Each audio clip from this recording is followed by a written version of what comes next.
Good morning, class. We started with the chapter the 18th century India, and last time we just talked about the later Mughals who were weak rulers, and among them the names were as follows. The first name was Bahadur Shah I, who was a successor of Aurangzeb and was a weak ruler who tried to uh, keep the Rajputs happy, as well as Ajit Singh, the ruler of Jodhpur, was kept happy. The Marathas under Shahuji, Shahuji, who was made captive by Aurangzeb, was released by him. Then we talk of Jahandar Shah, who took over the throne as after the death of Bahadur Shah, but since he was a puppet in the hands of Zulfikar Khan, he was overthrown and by his nephew, and his name was Farrukh Shiar. Okay, now Farrukh Shiar, when he came to the power, he was working in the hands as a puppet under the Sayyid brothers, and the names of the Sayyid brothers was Abdullah Khan Baraha and Hussain Ali Khan Barahas. Now, these were the kingmakers, and gradually they declared Muhammad Shah as the next emperor after Farrukh Shiar. Now, Muhammad Shah, as soon as he came to power, he stripped off the Sayyid brothers from the throne so that the complete authority should lie in his hands. Then the kingdom came abruptly to an end with the invasion of Nadir Shah, who was a ruler of Iran, and it was in 1739 that the invasion took place, and he took away the Kohinoor diamond and peacock throne of Shah Jahan. After him, Nadir Shah's invasion, the devastating blow was given with the invasion by Ahmad Shah Abdali in 1761, which marked an end to the Mughal Empire and the period from 1748 to 58.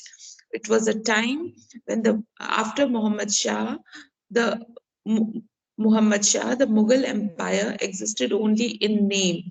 The regional kingdoms became very powerful during this period. The British had also started annexing Indian territories, and the last Mughal emperor was Bahadur Shah Zafar.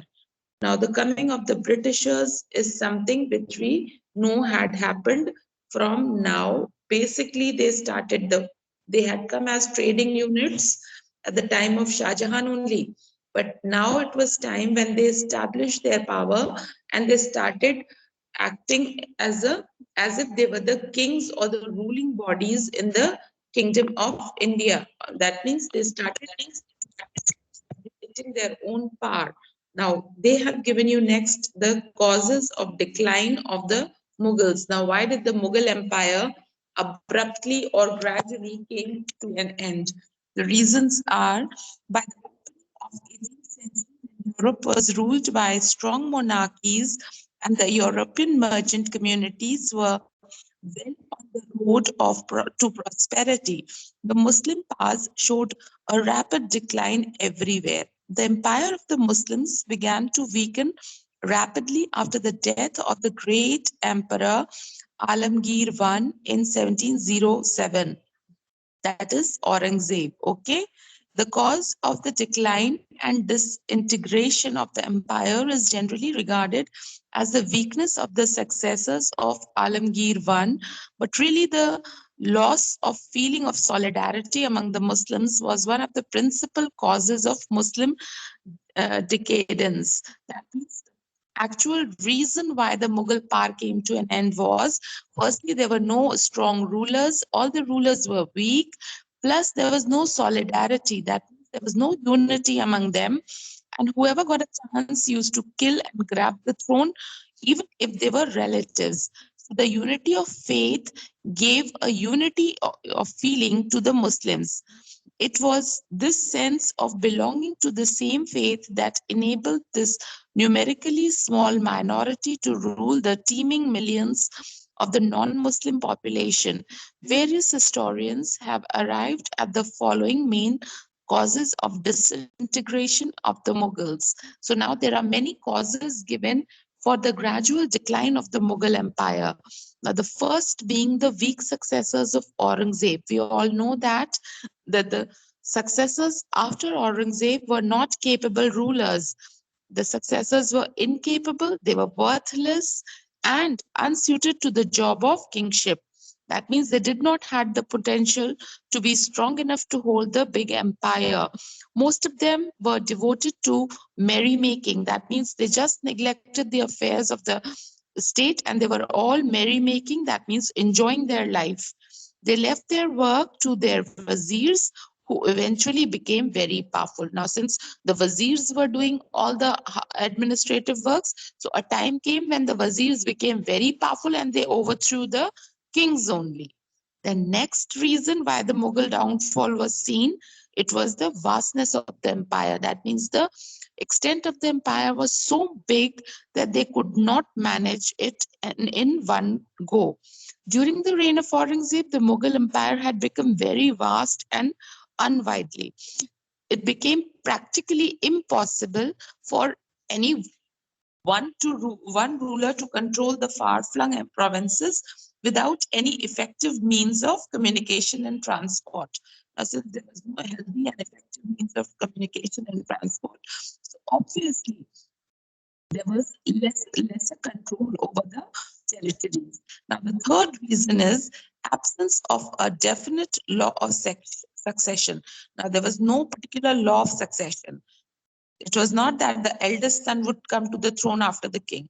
Anyone who killed and fought and came out victorious out of the siblings, they became the successors. So there was no definite law of succession. There was no definite law of primogeniture.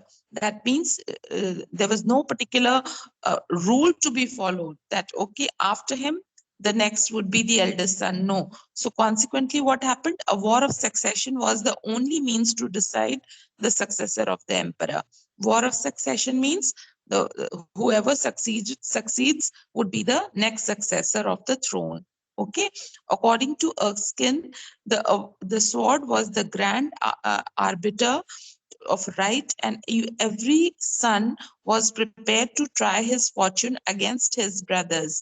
The result was that widespread bloodshed weakened the foundation of the empire and provided opportunities to other adventurers to interfere in the matters of the state.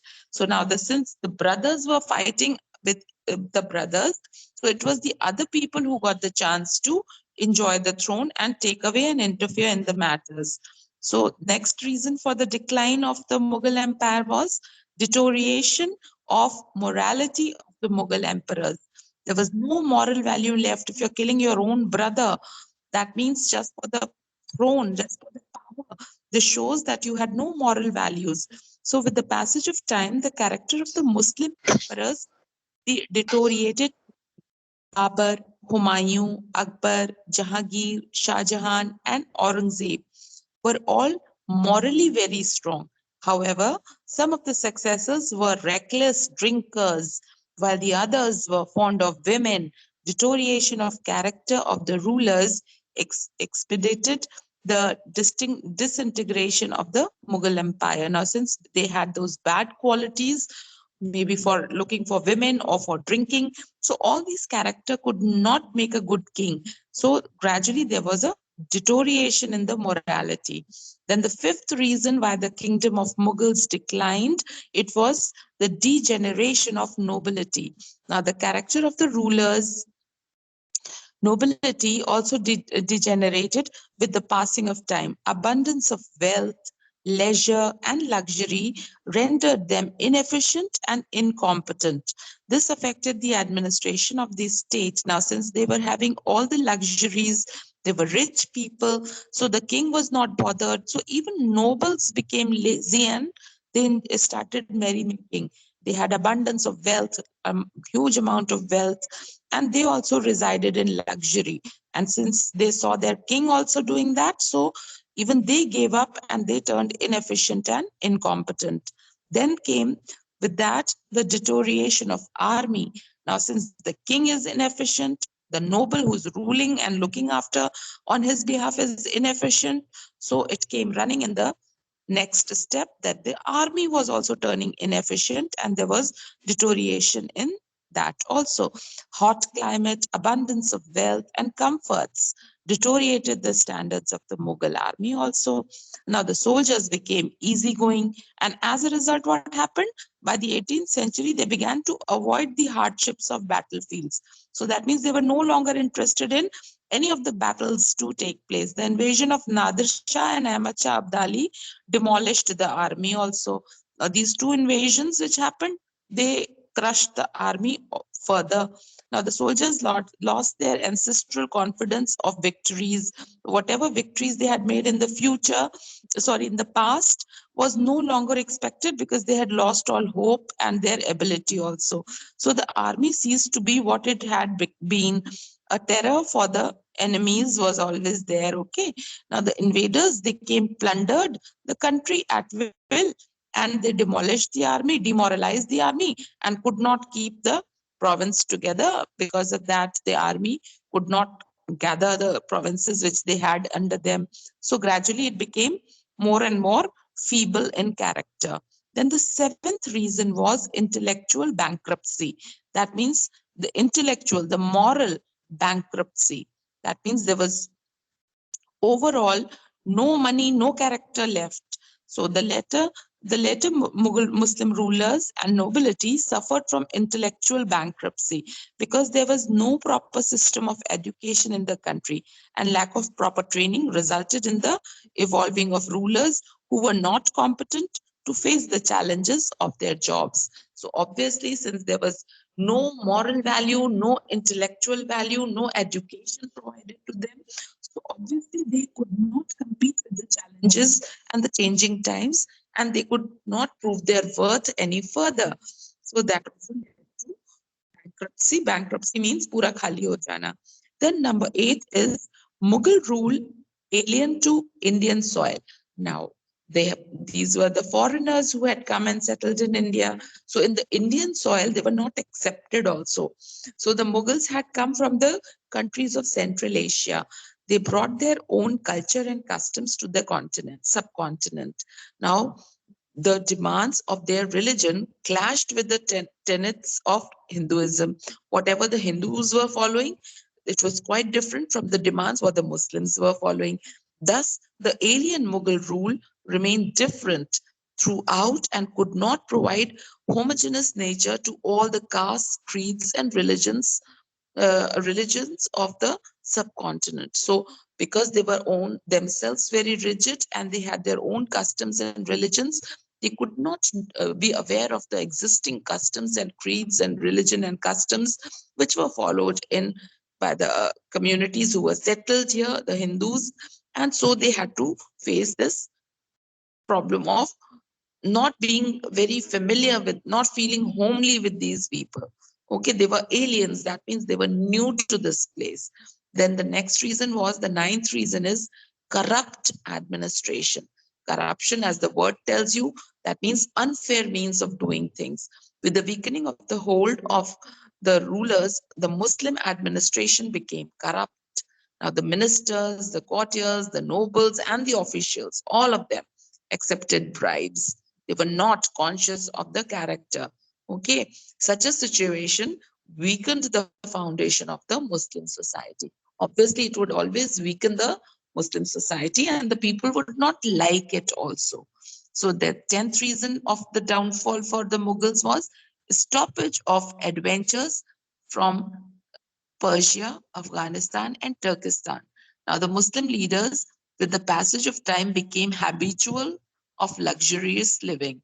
There was a dearth of good administration and fighters. Dearth means there was no one left who was efficient for for administration and to fight out wars. Previously, this vacuum was filled by adventures from neighboring states. There were a lot of many adventures. That means there was a lot of trade and commerce also, and people went on these mountains, they across the mountain passes and went to other Central Asian countries. There was a lot of adventure, and the neighboring states were kept in touch. But with the coming of the habitual habit of luxurious living, they stopped it. So stoppage of their influx resulted in deterioration of military and civil standards. So now the people were not up to the mark. They were unaware. They were cut off. from what was happening around the world, and gradually they were backwards. They could not match with the times, and so they degenerated. Now, the 11th reason was the invasion of Nadir Shah and Ahmad Shah Abdali. Again, the dates are very important. 1739, it was Nadir Shah who invaded, and he took away the peacock throne and the Kohinoor diamond. And finally, it was nailed by Ahmad Shah Abdali in 1761, not only exposed the hollowness of the Muslim rulers, but also created a state of anarchy in the country. Anarchy means chaos. It was upheaval all over. Such situations proved ideal for the rise of Marathas and Sikhs as new powers. Now, since there was no proper Mughal ruler to keep a check, the Marathas and the Sikh who were growing in power, they grabbed their positions back. Now, 12th was Aurangzeb's policy in the Deccan. Now, Aurangzeb, before his death, he had spent his last 25 years in the Deccan. Now, continuous fighting affected the efficiency and the morale of the army. The conquest of Bijapur and Golconda finished the two states, which served as a check to the Marathas.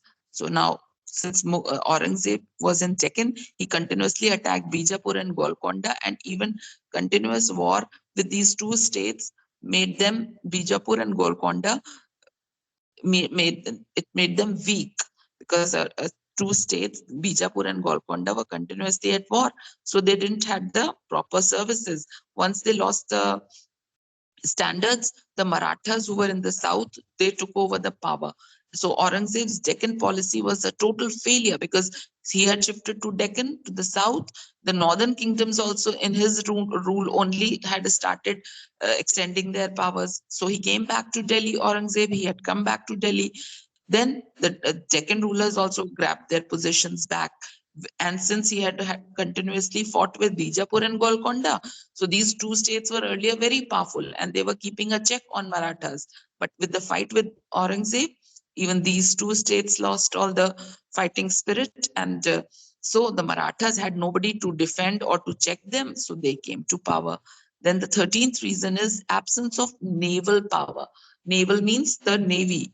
There was no water power to check, and the Britishers or the Europeans who were coming from naval fleets, they could easily, European nations who possessed modern naval fleets, they proved to be strong enough, and the Muslims, they proved a weak point of the rulers when they had to fight the British and the Portuguese, who were the traders and had come to India through sea routes. Then 14th reason is plight of the common people and peasants. Plight means the say, what the common people and the peasants were thinking of at that time. The condition was of the common people and the peasants was worsened in the 17th and the 18th centuries. Bad economic conditions led to the discontentment among the classes, which resulted in uprisings like the revolts of Satnamis, Jats, and Sikhs. So please underline Satnamis, Jats, and Sikhs. These were the people who started giving uprising, because the people were totally at unrest. They had no one to look up to, and they were not happy with the Muslim rulers. So they started giving rise, and the head among these were the Satnamis, the Jats, the Sikhs, the Marathas, etc. Then the 15th reason was rise of the Marathas. The second half of the 17th century saw the growth of Maratha nationalism. Later on in the 18th century, they were able to extend their influence to Delhi.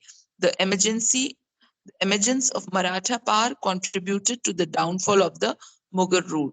Now, once the Marathas came to power, they started subjugating their power, and Mughal rule had to get a setback. Then comes the 16th reason, rise of the Sikhs. Now, Sikhs were rising at that time only when Aurangzeb was there.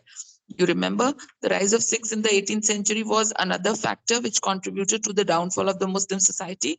After the death of Aurangzeb, the weak Muslim rulers could not check the emergence of Sikhs as a powerful units in Punjab. Okay, so during the reign of Jahandar Shah, you remember the weak successors, Jahandar Shah, who was appointed by Farooq Shah, who was appointed by, what was his name? Some Khan. I just forgot his name. Jahandar Shah was Zulfikar Khan. He was acting as a puppet in his hands. So when it was Jahandar Khan ruling and Farooq Shiar, there was a person called Band Bahadur. He was a Sikh leader. He captured Sirhind and killed its governor Wazir Khan. And this gave the rise of the Sikhs. Or the rise of the Sikhs also contributed to the downfall of the Muslim society. So you need to know the name of Band Bahadur, and he had gone and captured Sirhind and by killing the governor called Wazir Khan. Okay, and all this was happening under the reign while Jahandar Shah was ruling and Farooq Shah after him. Okay. Then the 17th reason why the Mughals met the downfall was the rise of Hindus of Rajputana. Now, the Rajputs were also raising power. The religious policy of Aurangzeb was not liberal like that of his predecessors like Aurangzeb and Jahangir and Shah Jahan. Aurangzeb was a very rigid Muslim. The Rajputs did not like it. Besides, he on the Hindus. Apart from this, he again imposed the Hindu taxes and called jizya. Now, these acts created certain doubts in the minds of the Hindus, especially the Rajputs were very annoyed and they did not like this uh, attitude of Aurangzeb, and this created certain doubts in the minds of the Hindus, especially the Rajputs of Mewar and Marwar, fought a prolonged war against the Muslims. Thus, they were deprived of the services of their centuries old friends. That means the old friends, the Rajputs who were earlier friends with uh, Mughals at the time of Akbar, they were having even matrimonial alliances. They even Rajputs gave their daughters in marriage to the king, Mughal kings, and they also gave their confidence to them. But with Aurangzeb, it was not so because he had reimposed jizya. Plus, he was a staunch Muslim and he refused to follow the other religions with a liberal policy. Now, the 18th reason is backwardness in science and technology. Now, the rulers, they failed to keep pace with the development in science and technology. Thus, they could not equip their army with the latest weapons. As a result, they could not effectively face the European nations in the battles of Plassey and Buxar, which we'll read about maybe in future and when you go to class 8, which ultimately decided the fate of the country. So since they were not aware of the latest technology, they had to suffer this. Now the last reason was the advent of English East India Company, which came as a trading unit. The advent of Europeans, these European traders like Portuguese and the English, is an event of great significance in the Muslim rule. Why? Because the Portuguese and the British, that is the first, that is the English East India Company, they came as in the guise of traders. They came as traders, but developed factories and forts, which ultimately became centers of their subversive activities. That means they came as trading units, but gradually they spread their legs and they established forts and fortified their areas and did not allow the hold. And the hold was getting stronger with the Europeans, especially the English. Now their clever mono what is it mono earrings and the weakness of the Muslim rulers enabled the British to seize the control of the country in 1857. You remember the revolt of 1857 with the coming of the Britishers. Mm, the revolt of 1857 was very popular, you remember. So it was at this time when the East India Company, which was a trading unit, had now turned out to be a power which was working as a imperial power. That means it had taken over the power from the Mughal hands to their own hands. We stop for till